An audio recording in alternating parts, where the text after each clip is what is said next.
She loaded missiles onto fighter jets, while pilots called her Shadow because she was practically invisible around the airbase, just another quiet technician doing grunt work under the desert sun, until a Navy Admiral saw the Raven tattoo on her shoulder and his face went white. Because Luna Mitchell wasn't just loading weapons, she was hunting the people who betrayed Nightfall Squadron. Welcome to Secrets Never Told. Before we continue with this powerful story, tell us in the comments which city you're watching from, and if you enjoy stories about hidden strength and unexpected recognition, subscribe for more content that reveals the power of those who stand in silence. The scorching Nevada sun beat down mercilessly on Fallon Naval Air Station as Luna Mitchell methodically loaded AIM-120 missiles onto the wing pylons of an FA-18 Super Hornet. At 29, she moved with the quiet efficiency of someone who preferred to remain unnoticed. Her dark hair was pulled back in a regulation bun, and her flight suit bore the simple designation Ordnance Specialist, with no hint of the classified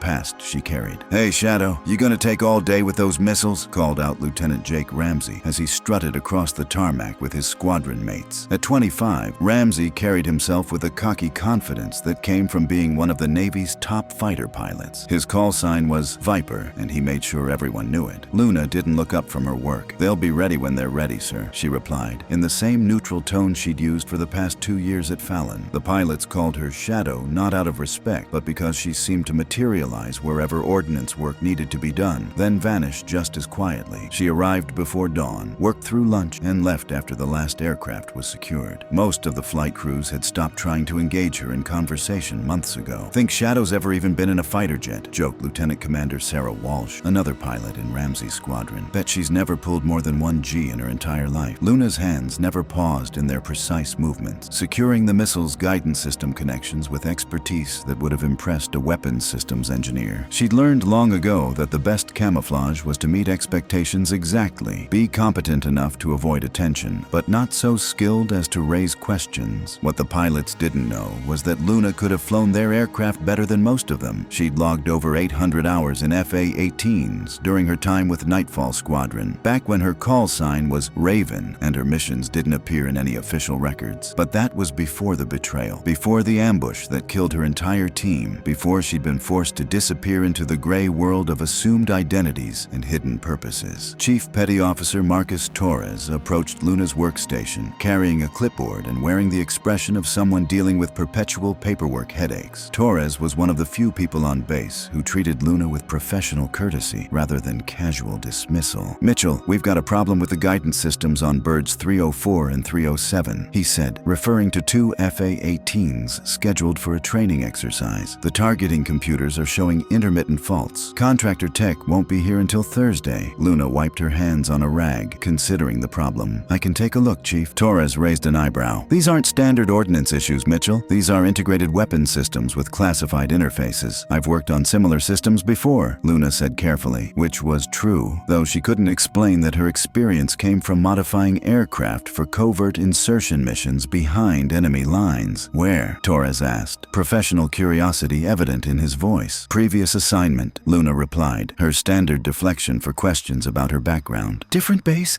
similar equipment." Torres studied her for a moment, then nodded. "All right, show me what you can do, but if you can't fix it, we're grounding both aircraft until the contractor arrives." What happened next would be discussed in the maintenance bay for weeks. Luna approached the faulty aircraft with a confidence that seemed at odds with her usual quiet demeanor. She accessed the weapons system diagnostic panel and began running tests that revealed problems the original troubleshooting had missed. "The issue isn't in the targeting computer," she explained to Torres as she worked. "It's in the data bus integration between the weapons control and the navigation systems. Someone installed a software patch that created a timing conflict." Torres frowned. "How can you tell that?" Luna's fingers moved across the diagnostic interface with practiced ease. "The error pattern is specific. I've seen it before." She paused, realizing she was revealing more expertise than a simple ordnance specialist should possess. "In technical training," she added quickly. Within an hour, Luna had not only identified the problem, but had also implemented a fix that restored full functionality to both aircraft. She'd done it without consulting technical manuals, without calling for assistance, and with a level of system knowledge that went far beyond standard ordnance training.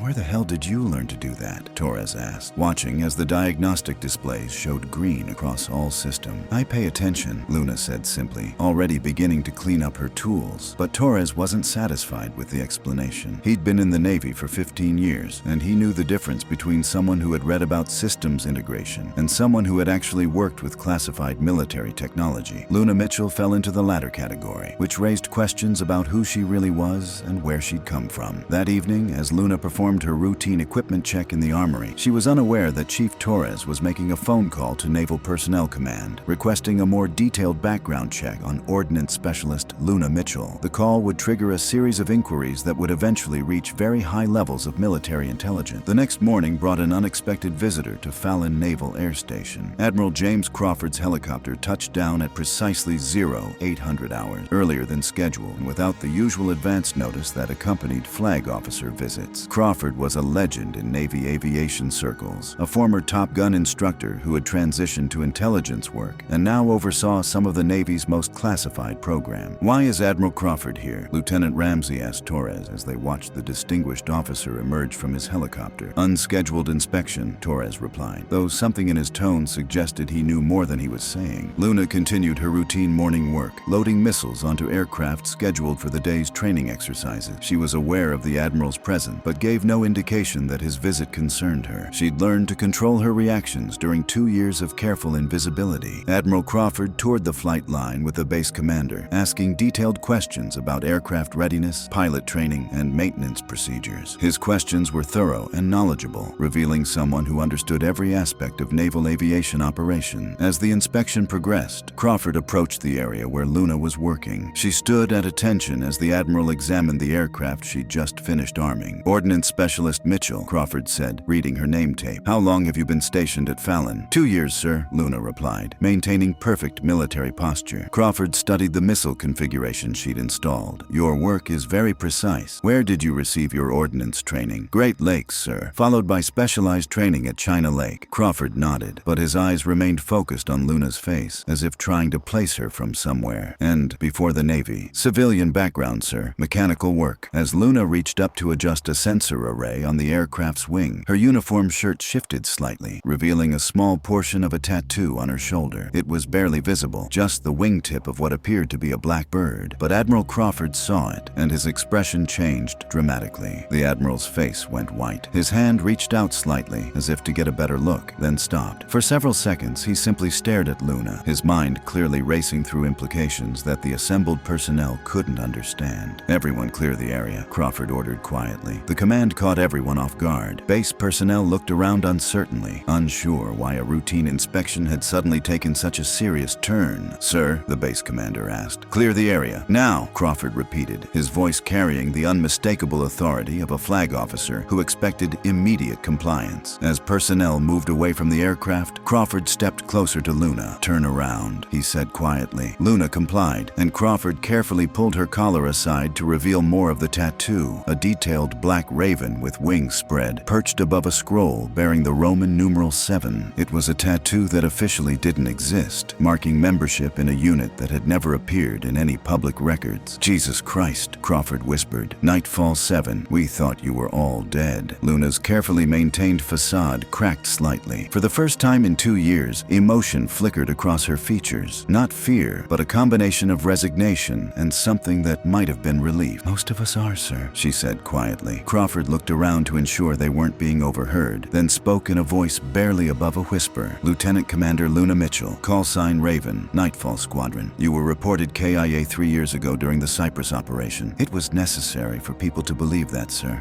"Why?" Crawford asked, though his experience with black operations gave him a good idea of the answer. "Because someone on the inside set us up, sir, and they're still out there." Crawford absorbed this information with the calm of someone accustomed to dealing with classified crises. "How many survivors?" "3 that I know of, sir. Maybe 4. "And you've been hunting the people responsible?" "Yes, sir." Crawford was quiet for a long moment, processing the implications. Nightfall Squadron had been one of the Navy's most classified units, tasked with operations that required complete deniability. If Luna was right about betrayal from within, the security implications were staggering. "We need to talk," Crawford said finally. Privately, Crawford's temporary office at Fallon had been cleared of all personnel except for Luna and a single aide who held top-secret clearance. The Admiral had activated security protocols that ensured their conversation authorization would remain classified at the highest levels. Tell me about Cyprus, Crawford said, settling into a chair across from Luna. Nightfall 7 was tasked with infiltrating a weapons facility outside Limassol, Luna began, her voice taking on the professional tone of an officer delivering a mission report. Intelligence indicated the facility was being used to transfer advanced missile technology to hostile forces. Crawford nodded. He'd been briefed on the operation, though only the most basic details had been shared outside Nightfall's chain of command. The insertion went according to plan, Luna continued. We reached the target facility without detection, obtained the intelligence we were sent to collect, and prepared for extraction. But the extraction team wasn't there. Our communications had been compromised. Instead of friendlies, we found ourselves surrounded by hostiles who knew exactly where we'd be and when. Crawford's expression darkened. Inside information, someone with access to our mission parameters had fed the details to the other side. They were waiting for us. Casualties? Luna's composure slipped momentarily. 6 KIA, including our squadron commander. I was separated from the team during the firefight, managed to reach the secondary extraction point. When the recovery team finally arrived, they told me everyone else was dead and that I needed to disappear for my own safety. Who authorized your extraction and new identity? That's classified above my clearance level, sir. I was told only that the investigation was ongoing and that I needed to remain hidden until the responsible parties were identified. Crawford leaned back in his chair, considering the implications. 3 years is a long time to remain undercover without contact. I was given specific parameters to watch for, sir. Communication patterns, personnel transfers, operational signatures that might indicate the same people were still active. And you found them? Luna nodded. Here at Fallon, sir. The same authorization codes that were used to compromise our mission in Cyprus have appeared in recent training exercise planning documents. Crawford's face hardened. You're saying someone at this base was involved in betraying Nightfall Squadron? I'm saying someone with access to this base's communication systems has been using the same methods that got my team killed. Before Crawford could respond, his aide knocked on the door. Admiral, priority communication from NavSpec War Command. Crawford took the call, his expression growing increasingly grim as he listened. When he hung up, he turned to Luna with a look of concern. We have a problem, he said. 40 minutes ago, a Navy SEAL team was ambushed during a training exercise in the Mojave Desert. Someone leaked their route and timing to opposing forces. Luna's blood ran cold. The same pattern, sir? It appears so. Which means whoever betrayed Nightfall Squadron is still active and has just escalated their operations. Crawford stood and moved to the window, looking out at the aircraft Luna had been servicing. I'm reactivating you, Commander Mitchell. Full rank restoration, effective immediately. Luna felt a mixture of relief and apprehension. What are my orders, sir? Find them, Crawford said simply. Use whatever resources you need, but find the people responsible for Cyprus and make sure they can never do it again. As if summoned by their conversation, the base alarm began to sound. Emergency protocols activated throughout Fallon as personnel responded to what appeared to be a coordinated attack on the facility's communication system. Crawford and Luna exchanged a look of grim understanding. They know you're here, the Admiral said. Good, Luna replied, her voice carrying the cold determination that had made her one of Nightfall Squadron's most effective operators. Let them come. The attack on Fallon Naval Air Station came with surgical precision. Multiple coordinated strikes targeted the base's communication arrays, power grid, and aircraft maintenance facilities. It was the kind of operation that required extensive inside knowledge of the base's vulnerabilities and defensive protocols. Luna found herself back in her element for the first time in 3 years. The careful invisibility she'd maintained as an ordnance specialist vanished, replaced by the tactical awareness and leadership skills that had made her legendary within the special operations community. Admiral, she said to Crawford as they moved toward the command center, this attack pattern matches intelligence I gathered about the group responsible for Cyprus. They're not just trying to eliminate me, they're after something specific on this base. What? The new targeting systems we've been testing. If they can access the software architecture, they can compromise every aircraft that uses the updated guidance packages. Crawford's face went pale as he realized the implications. That's the entire Pacific Fleet's fighter wing. Yes, sir. As they reached the command center, Luna quickly assessed the tactical situation. The attackers had disabled external communications, but hadn't yet penetrated the base's inner defenses. It was a limited operation designed to achieve specific objectives rather than a full assault. Chief Torres, Luna called to the senior enlisted man coordinating defensive positions. I need access to the secure communications array in Building 7. Torres looked uncertain. Ma'am, that's restricted to command personnel only, Admiral Crawford intervened. Chief, this is Commander Mitchell, Nightfall Squadron. Give her whatever she needs. The mention of Nightfall Squadron sent a ripple through the command center. Even among personnel with high security security clearances. The unit was legendary. The Navy's most elite special operations team reportedly disbanded after a classified mission failure. Luna moved with purpose toward the secure communications facility, her mind already working through the tactical problem. The attackers had revealed themselves by coming after her, which meant she finally had the opportunity to identify and eliminate the people who had betrayed her team. As she worked to establish contact with Naval Special Warfare Command, Luna allowed herself a brief moment of satisfaction. After 3 years of careful hunting, her prey had finally shown themselves. The quiet ordnance specialist named Luna Mitchell was gone forever. In her place stood Commander Raven Mitchell, and she had a debt to collect. The battle for Fallon Naval Air Station would be brief but decisive. When it was over, the people responsible for the Cyprus betrayal would learn why Nightfall Squadron had been feared throughout the intelligence community. Some debts could only be paid in full, and Luna Mitchell had been collecting interest for 3 years. The ghost they thought they had killed was about to remind them why she had earned the call sign Raven, because ravens never forget, and they always return for what belongs to them.